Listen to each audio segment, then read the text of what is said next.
Hi guys, ഞാൻ വലിയ motivational സ്പീക്കറൊന്നും ആവുന്നതല്ല. പക്ഷേ എൻ്റെ ലൈഫിൽ തോന്നിയിട്ടുള്ള ഒരു കാര്യം ഞാൻ പറഞ്ഞുതരാം. ഡൗൺഫോൾ. നമ്മുടെ എല്ലാവരുടെ ലൈഫിൽ നമ്മൾ കടന്നു പോകുന്ന ഒരു ഫേസാണ് ഡൗൺഫോൾ എന്ന് പറയുന്നത്. ഇപ്പം ആ ഒരു ഫേസിൽ നിൽക്കുന്ന ആൾക്കാരാണ് ഇത് കാണുന്നതെന്നുണ്ടെങ്കിൽ ഇതൊന്ന് മനസ്സിലാക്കും. നമുക്ക് എല്ലാവർക്കും അപ്പ് ആൻഡ് ഡൗൺസ് ഉണ്ടാവും ലൈഫിൽ.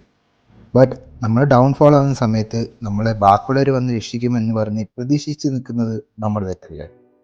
നമ്മുടെ ലൈഫ് നമ്മൾ തന്നെയാണ് രക്ഷിച്ചെടുക്കേണ്ടത്. അതുകൊണ്ട് ഒരു വാതിൽ അടയ്ക്കപ്പെട്ടാൽ മറ്റൊരു വാതിലിലേക്ക് തേടിപ്പോവുക. അല്ലാതെ അത് വന്നു ചേരുമെന്ന് വിചാരിച്ച് നോക്കിക്കൊണ്ടിരുന്നു കഴിഞ്ഞാൽ അവിടെ ഇരിക്കാനേ പറ്റത്തുള്ളൂ. ടൈം അത് ആർക്കും വേണ്ടി നിൽക്കാനും പോകുന്നില്ല, അതേപോലെ തന്നെ മാറിത്തരാനും പോകുന്നില്ല. So you just have to make sure that you are using your time wisely. വെറുതെ ഇരുന്ന് സമയം കളയാതെ നിങ്ങൾക്ക് ഇഷ്ടമുള്ള കാര്യങ്ങളൊക്കെ ചെയ്ത് ലൈഫ് മാക്സിമം എൻജോയ് ചെയ്തുകൊള്ളാൻ. ലൈഫിൽ കൊച്ചു കൊച്ചു തമാശകളും കുറച്ച് സന്തോഷങ്ങളും ഒരുപാട് അഡ്വഞ്ചേഴ്സും ആവശ്യമില്ല. സ്ട്രെസ്സും ആങ്സൈറ്റിയും ഡിപ്രഷനും എല്ലാം ഇപ്പോൾ വളരെ കോമൺ ആയിട്ടുള്ളൊരു കാര്യമെന്നറിയാം. പക്ഷേ നിങ്ങൾ ചെറിയ ചെറിയ കാര്യങ്ങളിൽ സന്തോഷിക്കാൻ മറന്നുപോയി കഴിഞ്ഞാൽ നിങ്ങളുടെ ലൈഫിൽ ബാക്കി ഒന്നും ഉണ്ടാവില്ല. ഈ ലോകം മൊത്തം എന്തിൻ്റെ പുറകിൽ ഓടിക്കൊണ്ടിരിക്കുക.